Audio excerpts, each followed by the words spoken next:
আসসালামু আলাইকুম প্রিয় দর্শক, সকলকে স্বাগত জানাই শরণার্থী আপডেটের আজকের ভিডিওতে। আজ জানুয়ারি মাসের 2 তারিখ। নিজে জানুন, অন্যকে জানান। ভিডিওটি এখনই শেয়ার করে দিন। আমরা প্রতিদিনই আপনাদেরকে এই গুরুত্বপূর্ণ তথ্য দিয়ে সহযোগিতা করে যাচ্ছি ইউটিউব, ফেসবুক দুই প্ল্যাটফর্ম থেকে। প্রতিদিনের তথ্য প্রতিদিন জানতে আপনাকে যা করতে হবে, চ্যানেলটি সাবস্ক্রাইব করে রাখতে হবে, ফেসবুক পেজটি লাইক ফলো দিয়ে রাখতে হবে। আপনার কাছে অভিবাসীদের কোনো তথ্য ইনফরমেশন থাকলে তাও আপনি জানাতে পারেন, কারণ এই ইনফরমেশনগুলো সকলেরই জানার প্রয়োজন রয়েছে। সে সকল পরিবার জানে যাদের সদস্য দিনের পর দিন, রাতের পর রাত, মাসের পর মাস, বছরের পর বছর পরিবারের সদস্যদের সাথে যোগাযোগ করতে পারছেন না, স্বপ্ন এবং উদ্দেশ্যে পৌঁছানোর আগ পর্যন্ত যারা বিটে মাটি বিক্রি করে, ধার দেনা করে, সুদের উপরে টাকা নিয়ে ঘর থেকে বেরিয়েছিল। স্লিপ চ্যানেল ফ্রান্স থেকে যুক্তরাজ্য যাওয়ার একটি রাস্তা। এই স্লিপ চ্যানেলের সাম্প্রতিক সময় নৌকাডুবি দুর্ঘটনা বৃদ্ধি পেয়েছে। যুক্তরাজ্যের স্থানীয় একটি দৈনিকের তথ্য মতে একটি প্লাস্টিকের নৌকা বিধ্বস্ত হয়েছে, যেখানে কমপক্ষে 3 জনের মৃত্যু হয়েছে। জাতীয়তা প্রকাশ করা হয়নি। ইংলিশ চ্যানেল পার হতে গিয়ে ফ্রান্সের উত্তরে ক্যালাইসে কমপক্ষে এই 3 জন অভিবাসীর মৃত্যু হয় বলে নিশ্চিত করা হয়েছে। ফরাসি কর্তৃপক্ষ জানিয়েছে আরও 7 জন গুরুতর আহত রয়েছে, যাদের জাতীয়তা প্রকাশ করেনি। সাম্প্রতিক সময় এই অঞ্চলটি ব্যবহার করে রেকর্ড সংখ্যক শরণার্থী যুক্তরাজ্য যাওয়ার চেষ্টা করছে। সর্বশেষ অ্যালামফোন রেডিও টেকনোলজির দেওয়া তথ্য অনুযায়ী 56 জন শরণার্থীকে উদ্ধার করে নিরাপদে হস্তান্তর করেছে এনজিও সংস্থা অ্যারোরা। অ্যালামফোন এই এনজিও সংস্থাটির জন্য স্পেশালি একটি ধন্যবাদ লিখতে হবে আপনাদেরকে, কারণ লিবিয়া থেকে পালিয়ে আসা নৌকাগুলোকে সহযোগিতা করছে এই সংস্থাটি। 10 বছর অতিক্রম করে 11 বছরে পা দিয়েছে এই সংস্থাটি শরণার্থী তথ্য দেওয়ার ক্ষেত্রে, যা এক অনন্য দৃষ্টান্ত স্থাপন করেছে এজিয়ান সাগর, আটলান্টিক সাগর, ভূমধ্যসাগরে যারা তথ্য সংগ্রহ করে এবং উদ্ধার কাজে সহযোগিতার জন্য এনজিও সংস্থা অলাভজনক প্রতিষ্ঠান বা সেই দেশের কোস্ট গার্ডের কাছে তথ্য দিয়ে থাকে বিপদগ্রস্ত অভিবাসীদেরকে উদ্ধার করার জন্য। ধারাবাহিকভাবে তুরস্ক থেকে গ্রিসের উপত্যকা বা দ্বীপগুলোতে রেকর্ড সংখ্যক শরণার্থী প্রবেশ অব্যাহত রয়েছে, যা নিয়ে একটি প্রতিবেদন প্রকাশ করেছে Aegean board report. Aegean board report একটি স্লাইড শো প্রকাশ করেছে, যেখানে রেকর্ড সংখ্যক শরণার্থীদের পৃথক পৃথক অবস্থান এবং তাদের বিস্তারিত জানানো হয়েছে। এই প্রতিবেদনটি অনেক বড়, যেখানে টোটাল ইনফরমেশন আর্টিকেলে তারা প্রকাশ করেছে, যা আমরা আপনাদের সাথে শর্টকাটে শেয়ার করছি।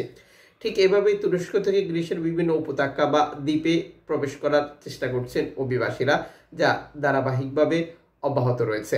দর্শক, আপনারা জানেন যে শুধুমাত্র লিবিয়া থেকে ইতালি, তিউনিসিয়া থেকে ইতালি ব্যাপারটা এমন নয়। যে কোনো অঞ্চল দিয়ে ইউরোপে যাওয়ার চেষ্টা করছেন নানান জাতীয়তার অভিবাসী, সেই সাথে রয়েছে বাংলাদেশিরা। টোটাল প্রক্রিয়াটা হচ্ছে এমন, এনজিও সংস্থাগুলো প্রতিনিয়তই একটি কথা বলে, অভিবাসীরা হচ্ছে পানির মতো, যখন যে রাস্তা পায় তখন সেই রাস্তা ব্যবহার করার চেষ্টা করে।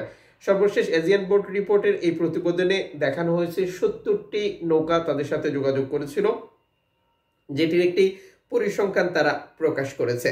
শুধুমাত্র ক্রিসমাস বড়দিন উপলক্ষে বা যীশু খ্রিস্টের যেটাই পালন উপলক্ষে এই অভিবাসীরা গ্রিসের উপত্যকা বা দ্বীপগুলোতে প্রবেশ করেছে, মূলত পূর্ব আফ্রিকার দেশগুলোতে যাওয়ার জন্য, যেখান থেকেই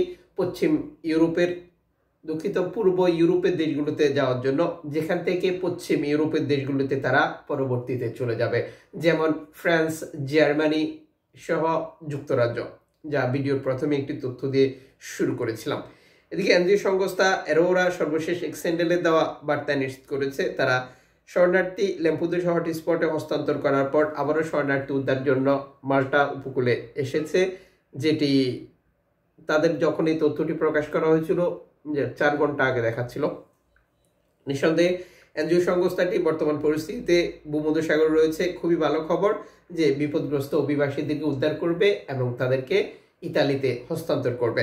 আলহামদুলিল্লাহ। এদিকে ল্যাম্পুদোসা হটস্পট কর্তৃপক্ষ সর্বশেষ এক্সেন্ডেলে দেওয়া এক বার্তায় নিশ্চিত করেছে 2টি নৌকার শরণার্থী প্রবেশ করেছে হটস্পটে, যেখানে তারা উল্লেখ করেছে 2টি নৌকা থেকে 163 জন শরণার্থী উদ্ধার করা হয়েছে। যেখানে বলা হয় ভোরবেলা এই নৌকাগুলো প্রবেশ করে, উদ্ধারকারী লোকজন তাদেরকে উঠিয়ে নিয়ে আসে। এখানে দুঃখজনক ব্যাপার হচ্ছে জোয়ারা থেকে ছেড়ে আসা 2টি নৌকাতেই ছুরিকাঘাতের চিহ্ন ছিল বলে নিশ্চিত করা হয়েছে। দর্শক, যেখানে উল্লেখ করা হয়েছে বাংলাদেশ, আফগানিস্তান, মিশর এবং পাকিস্তানের অভিবাসী ছিল প্রথম নৌকাতে। দ্বিতীয় নৌকাতেও ধারাবাহিক বাংলাদেশ এবং মিশরের অভিবাসী ছিল। এখানে বাংলাদেশ এবং মিশরের ব্যাপারটা উঠে আসার আরো একটি দিক রয়েছে। আপনারা জানেন যে জর্জিয়া মেলোনি সরকার বাংলাদেশ এবং মিশরকে নিরাপদ দেশের তালিকায় অন্তর্ভুক্ত করে রেখে এই অভিবাসীদেরকে ফেরত পাঠানোর পরিকল্পনা নিয়ে কাজ করছে। আলবেনিয়ার সাথে যে চুক্তি রয়েছে, এই চুক্তি দিয়ে স্পষ্ট যে নিরাপদ দেশের তালিকার লোকজন না 0%ও ইতালিতে থাকার বৈধতা পাবে না। প্রথম চেষ্টা এটি ব্যর্থ হলেও আবারও নতুন বছরে সেই চেষ্টা অব্যাহত থাকবে জর্জিয়া মেলোনি সরকার, যেহেতু বিলিয়ন ইউরো চুক্তি রয়েছে ল্যাম্পেদুসা থেকে শরণার্থী যেটা আলবেনিয়াতে পাঠানোর জন্য। আলবেনিয়ার সাথে 5 বছরের চুক্তি, যেখানে প্রতি মাসে 3,500 অভিবাসী সেখানে রেখে যাচাই বাছাই করার চুক্তি। আর এই চুক্তিটি সফল করার সর্বোচ্চ চেষ্টা চালিয়ে যাচ্ছেন বর্তমান জর্জিয়া মেলোনি সরকার। ক্যানারি দ্বীপপুঞ্জের সর্বশেষ এক স্যান্ডেলে দেওয়া এক বার্তা নিশ্চিত করেছে একটি কাঠের নৌকা থেকে 85 জন শরণার্থীকে উদ্ধার করা হয়েছে, যেটার একটি তথ্য শেয়ার করেছে। এই প্রতিবেদনে সালভেন্তো ম্যারতুমো নিশ্চিত করেছে তাদের উপকূল থেকে 11 কিলোমিটার দূরে একটি নৌকা শনাক্ত করা হয়। এই নৌকাটি রাত 1:15 উদ্ধার করা হয়। উদ্ধারকৃত অভিবাসীদেরকে নিরাপদ স্থানে হস্তান্তর করেছে বলেও এই প্রতিবেদনে তারা যুক্ত করেছে। আলহামদুলিল্লাহ, 2024 সালের সর্বশেষ একটি প্রতিবেদনে অসাধারণ একটি সময় পার করেছে অভিবাসীরা, যারা 22 তারিখ থেকে 28 তারিখ লিবিয়া থেকে ইতালিতে যাওয়ার চেষ্টা করেছিল। এটি কেন আলহামদুলিল্লাহ বলা হয়েছে? যার কারণ এই প্রথম টোটাল 2024 সালের একটি সপ্তাহে লিবিয়ান কোস্টগার্ড কোনো অভিবাসী আটক করেনি। এই প্রতিবেদনে IOM নিশ্চিত করেছে 21,470 জন পুরুষ টোটাল শরণার্থী আটক করেছিল, যার মধ্যে 674 জনের মৃতদেহ উদ্ধার করেছিল এবং রেকর্ড সংখ্যক 1,600+ অভিবাসী নিখোঁজ মৃত্যু হিসেবে দেখানো হয়েছে। এই পরিসংখ্যান গত বছর থেকে অনেক বেশি, যেখানে নারী ছিল 1,535 জন আর শিশু ছিল 638 জন, লাইক দিস এরকম। দর্শককে ঠিক এভাবেই জীবন এবং জীবিকার সন্ধানে তুরস্ক থেকে গ্রিস, লিবিয়া থেকে ইতালি, তিউনিসিয়া থেকে ইতালি, মরক্কো, আলজেরিয়া, মোরতানিয়া এই অঞ্চলগুলো ব্যবহার করে ইউরোপে যাওয়ার যে চেষ্টা সেটি ধারাবাহিকভাবে অব্যাহত রয়েছে চলতি বছরেও। 2024 সাল অভিবাসীদের জন্য খুব একটা ভালো যায়নি, বিশেষ করে যারা লিবিয়া এবং তিউনিসিয়া থেকে ইতালিতে যাওয়ার চেষ্টা করেছিল বা স্বপ্ন দেখেছিল। বিশেষ করে শেষ সময়ে এসে দুশ্চিন্তা, হতাশা অনেক বেড়ে যায়, যখন ইতালিতে প্রবেশ করার পরেও মানসিক চাপে ভুগতে হয় যে তাদেরকে আলবেনিয়াতে যেতে হবে আর আলবেনিয়া থেকে আবার বাংলাদেশে যেতে হবে।